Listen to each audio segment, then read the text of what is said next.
Assalamu alaikum, everybody. My name is Alina Saeed. I will be conducting your lectures for the next few months on Islamic studies. So, today, what we're going to discuss about, for starters, and I'm going to use the word discuss and not study because the word study itself sort of sometimes burdens the mind and makes us anticipate something which may or may not be interesting, which might be boring. So, inshallah, we're always going to address our classes as a discussion and not studies per se. The, Today's topic of discussion is lying.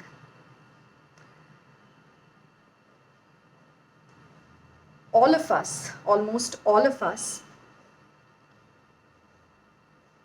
are not always comfortable lying, one thing. And secondly, if we are lied to, that also is something that if we do find out that we were lied to, it irks us, it upsets us, it hurts us. So from this particular conclusion, it can be deduced that lying isn't something which is very inherently natural to people, natural to us, and the consequences of lying can be very disturbing depending upon person to person.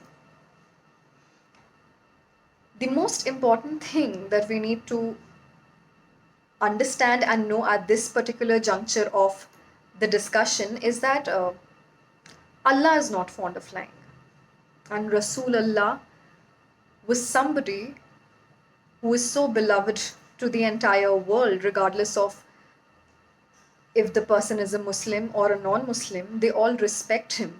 They all respect him as a prominent historical figure, if not as a prophet in other religions, but as a person who was exceptionally immaculate, who was a very amazing human being.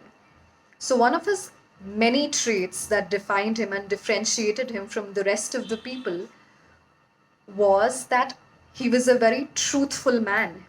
He was labeled Amin by the people of Arab because no matter it was about something related to the religion or unrelated to the religion, even his enemies could count on him with their belongings, with their secrets. They knew he was genuinely very truthful and he would not sort of, you know, spill their secrets to anybody, or if they trusted him, say, with a dinar, or if they trusted him with some possession of theirs, with anything precious to them, if they told him that, Ya Rasulullah, please keep this with you, we might return to you after a journey of say 10 days, we will collect it from you. So they were absolutely at peace with the fact that, if we have deposited this particular thing of ours to Rasulullah, it's not going to go anywhere. He is a very truthful person and he's going to return the thing as we are handing it to him. So that has been one of the very prominent traits of Rasulullah. Once what happened, this is an incident which I am narrating before you so that you can just understand the very major impact a person has on himself once he quits lying. So this incident is related to Rasulullah himself. What happens is, once a man who is considered a very sinful person and he knows that he has committed a lot of sins and he consistently commits them, he comes up to Rasulullah and he says that, Ya Rasulullah, I have a bundle of bad habits with me. Which is the first one that I should quit? What is the first thing that I should do? What is the first sin that I should abandon? Rasulullah responds with, quit lying. He ponders over it. He goes back. The day he goes back, on the same night of that day, he was supposed to steal something from somebody's place. He goes out for the same purpose, but while he is on his way, he remembers Rasulullah's advice. He remembers that Rasulullah said that of all the things that you do, quit lying first. So he thought about it that now that I'm heading out to steal some stuff, I might have to answer about it to Rasulullah tomorrow. He might just question me tomorrow that how was your day? What did you do? So I won't be able to lie that okay Rasulullah, I stole something yesterday night. So it's going to be a matter of deep embarrassment for me because just today he has advised me not to lie. So what I might do is that I might just quit it for today. I am not going to steal tonight. So that I at least do not have to lie to him tomorrow. That is how he didn't steal for one night. What happens the second day? He was also a drunkard. He was into drinking alcohol. What happens is he gets his usual um, urge to go and have a drink. The same thing happens with him. He gets up, heads towards getting a drink, and then while on his way, he again thinks about the advice of Rasulullah. He thinks that okay, so now if I drink, I will again won't be able to lie to Rasulullah about it.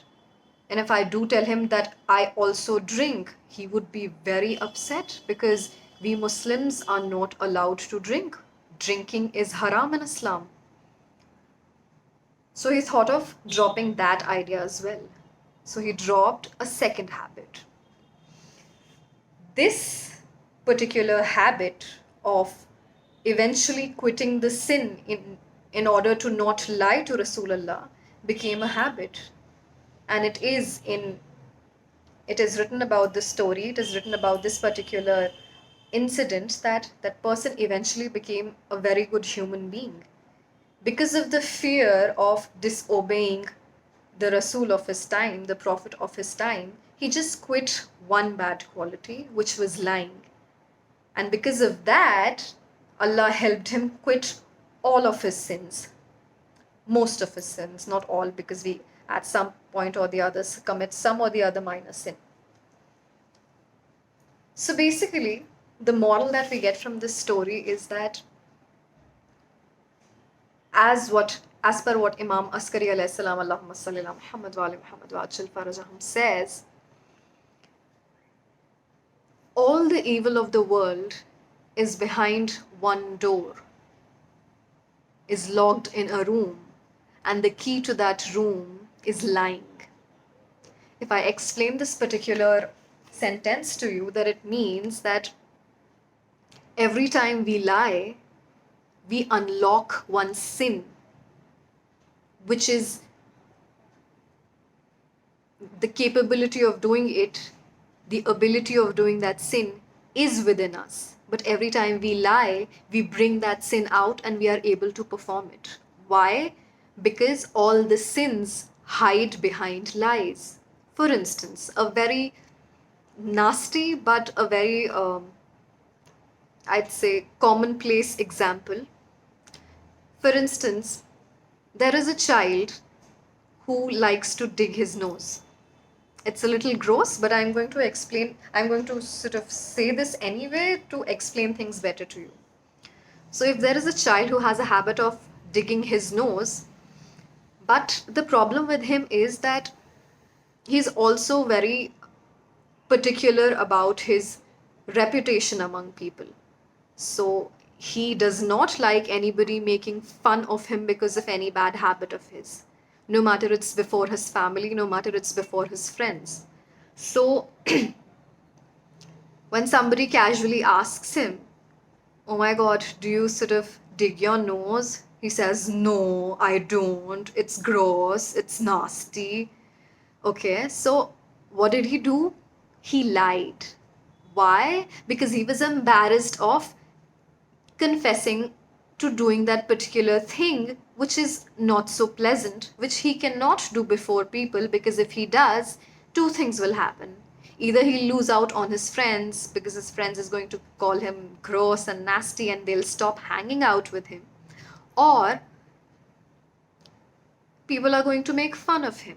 So family is not going to abandon him for sure, but then they're definitely going to make fun of him, or they might just like say something which is not pleasing to him. So it might just at the end of the day embarrass him. So he didn't want to get embarrassed, so he kept on lying about it. So what I'm trying to say is that every time we sin, digging your nose is not a sin for sure, but it was just an example that I wanted to give you so that I could explain that every time we do something nasty, we will always have to cover it up with a lie, and this becomes a series.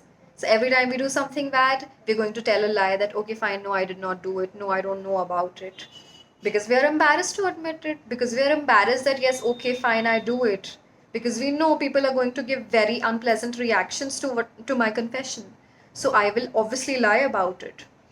So the best part that comes with not lying is eventually not doing those sins, which is an amazing thing to eventually sort of do in life. If the beginning, like the journey of 1,000 miles, begins with a single step, then that let that particular step for us be not lying, no matter to our teachers, no matter to our parents. And lastly, because it's just a demo class, so I'm going to sort of wrap it up quickly. What are the benefits of honesty? So like, okay, fine, I won't lie, but like, what about it?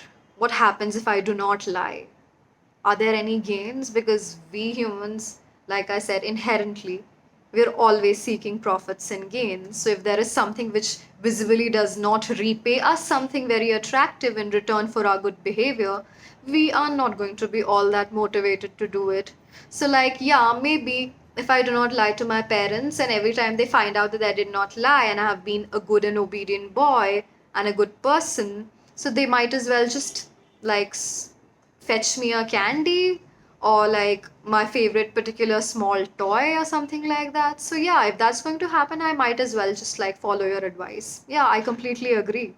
And yes, there are benefits that come with not lying.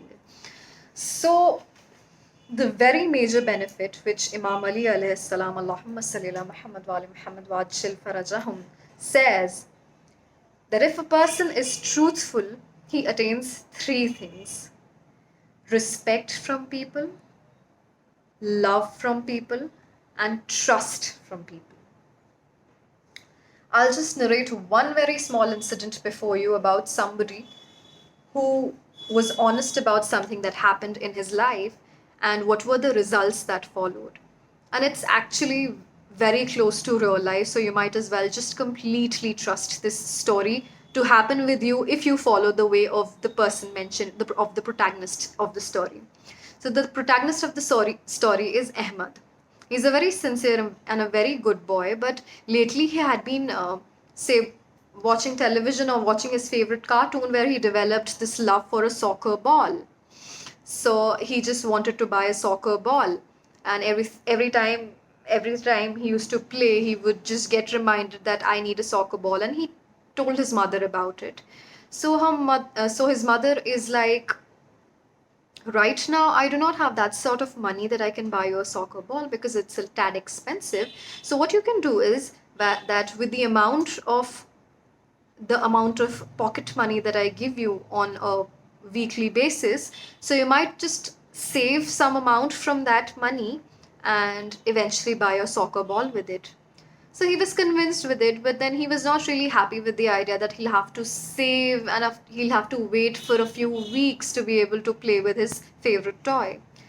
All right, then what happens one day is that his mother gives him certain amount of bills, and she's like, okay, go to Salim uncle's shop and get me a box of tea. So he goes up to Salim uncle's shop. Salim uncle is a very old man, and he his eyes are weak and he cannot see clearly without his glasses. with or without his glasses. So what happens is that Ahmad walks up to him, says his salam. He responds back with Walaikum Assalam, and then Ahmad is like, Salim uncle, I need a box of tea. So he's like, very well, son. He opens the box and he hands him the box of tea. He returns the money, whatever he returns him the money that remains, the remaining balance. He takes the money with him. While on his way home, he counts the money and he realizes that Salim uncle has returned him more money that was supposed to be given to him. So for a moment he thinks that, oh my god, I might just not return this money and I can just right away buy my soccer ball with it and I won't have to save and wait for weeks to be able to have it. And he walks a few steps further. For a moment, he gets reminded of one of his mother's advice. So his mother had told him once that every time you're stuck in a problem where you cannot decide what is the right thing to do, just say in your heart, Auzu billahi minash shaitanil rajim. Meaning, I seek the protection of God Almighty from the outcast and accursed Satan.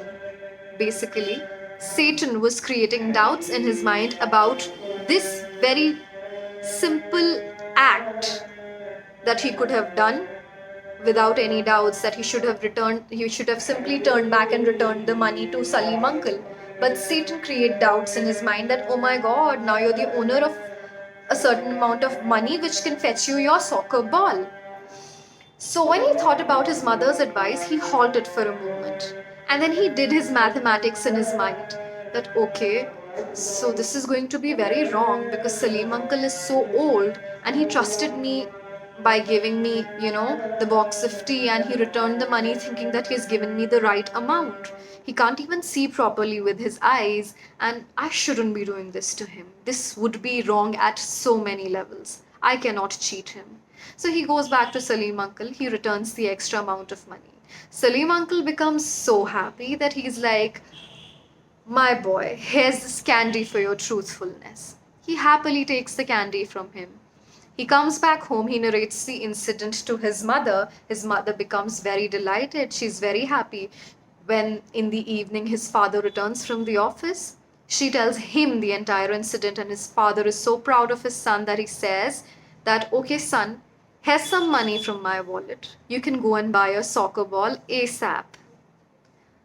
Ahmad becomes so happy that simply by doing one right act, simply by not lying, he made so many people happy.